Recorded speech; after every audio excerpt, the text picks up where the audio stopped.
ఇది కేవలం సమాచారంగా మాత్రమే భావించండి. వైద్య నిపుణులను సంప్రదించండి. అబద్ధాలు చెప్పడం లాంటి ఇప్పుడు డిప్రెషన్ అంటే మీరు ఏదో యాంటీ డిప్రెసెంట్స్ ఇచ్చి మందులు వేస్తారు, యాంటీ సైకాటిక్ డ్రగ్స్ ఇస్తారు కొన్ని హాలుసినేషన్స్ ఉన్న వాళ్ళకి. ఈ లయింగ్ లాంటి కండిషన్ కి మందు ఉందండి? నిజంగా మందు ఉండదు, బట్ కౌన్సిలింగ్ సెషన్స్ ఉంటాయి. సో దాంట్లో మేము పర్సన్ టు పర్సన్ కూర్చొని మాట్లాడతాం, what is the depth, will go in to it and accordingly council చేస్తాం పేషెంట్కి. రైట్. ఇన్ జనరల్ అసలు ఒక యావరేజ్ హెల్దీ అడల్ట్ లో కూడా కొద్దో గొప్ప అబద్ధాలు చెప్తారు కదా, చిన్న అబద్ధాలు అందరూ చెప్తారు కదా లైఫ్ లో ఎక్కడో అక్కడ. Everybody lies little bit. So what you think is normal, what you think is abnormal and pathological? That's what I'm saying. చిన్నవి ఎవరికి హార్మ్ చేయలేనివి, దట్స్ ఓకే, దట్స్ ఎక్స్క్యూజబుల్. అది మనకు తెలుసు. But when that is becoming a compulsion and as a habit, then obviously he or she should seek help. So ikkada I think more than the person lying, lies barina padutuna pakka vallu, they should seek help.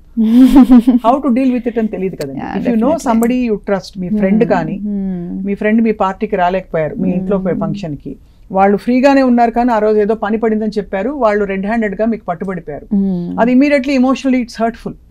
ఇలాంటి సమస్యల్ని ఇప్పుడు and spousal relationships లో అయితే చాలా common గా చూస్తుంటాం.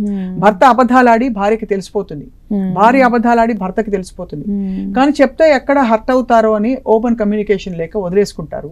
కానీ లోపల ఏదో ఒకటి సరిగ్గా లేదు అనే ఒక ఫీలింగ్ లో మిస్ట్రెస్ తో బతుకుతారు. దానికి ఏంటి డాక్టర్ గారు, how do you cope with such a situation or such a partner who is a compulsive liar? Again ఏమంటే వాళ్ళిద్దరు రిలేషన్షిప్ మీద డిపెండ్ అవుతుంది, దేర్ బాండింగ్, దేర్ కంపాటబిలిటీ, దాని మీద డిపెండ్ అవుతుంది హౌ దే ఆర్ అని. If underlying any problem, psychological problem ఏమైనా ఉంటే definitely will help. Marital issues ఉంటే definitely marital therapy will help them. So అయితే మరి మీరు అండం ఏంటంటే ఆ సమస్య తీవ్రతని బట్టి వాళ్ళు దాన్ని అడ్రస్ చేయాలంటున్నారు. So first of all, would you recommend that confronting a person who is lying is right?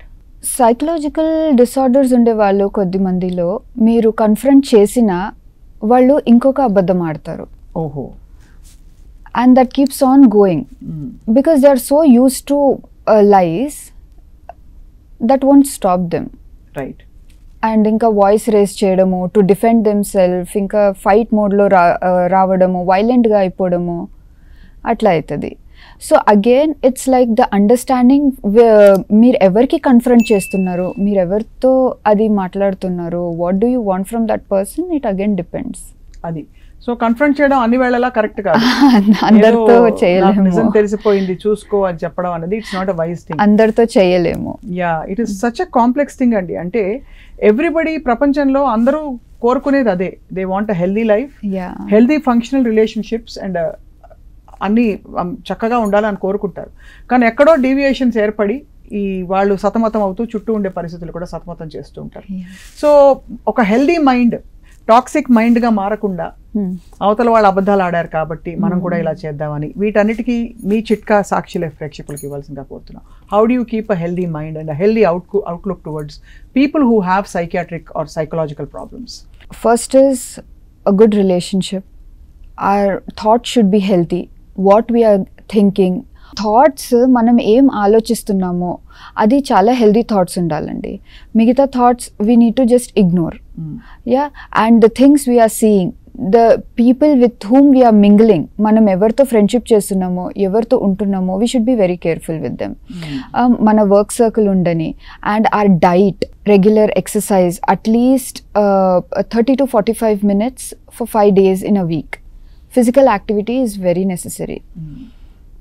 So all this actually tells us that we are actually coping very hard to stay healthy. Yeah, definitely. ఇది వరకు healthy అన్నది it's a default statement, ఒక bottom line. ఇప్పుడు ఏంటంటే హెల్దీగా ఉండడానికి మనం ప్రత్యేక చర్యలు తీసుకోకపోతే ఆరోగ్యం ఎటుపోతుందో తెలియదు, మానసిక ఆరోగ్యం ఎటుపోతుందో కూడా తెలియదు. సో దట్ ఇట్స్ సెల్ఫ్, అందుకే mental illness is so much on the rise now. Physically along with physical health, mental health is very important. But doctor Sara Afreen చాలా కీలకమైన విషయాలు చెప్పారు మీరు. అంటే ప్రాక్టికల్ గా కొన్ని టిప్స్ ఇవ్వడంతో పాటు దట్ ఒకటి సమస్య, అబద్ధాలు చెప్పే వాళ్ళ సమస్య, అది వాళ్ళ ప్రాబ్లమ్ అని అర్థం చేసుకోవాలి. మనం పర్సనల్ గా తీసుకుని హర్ట్ అయిపోవడం, we should understand that they are the ones who have a problem, who are not able to tell the truth అని చెప్పి. సో అలాంటి రిలేషన్షిప్స్లో కోప్ అవడం, that's the only way to keep your self healthy అని చెప్పారు. Thank you so much. ఈరోజు సాక్షి లైఫ్కి వచ్చి మీరు మా స్టూడియోకి వచ్చి చాలా విషయాలు చెప్తారు. అండ్ అలాగే పెరుగుతున్న మానసిక అనారోగ్యాల గురించి మనం ఎప్పటికప్పుడు మాట్లాడుతూ ఉందాం, చర్చిద్దాం, లెట్స్ కమ్ అవుట్, డిస్కస్, నేర్చుకుందాం. అండ్ అలాగే చికిత్స ఎక్కడెక్కడ అవసరమో మనం సూచనలు పొందుదాం. Thank you all for watching Sakshi life.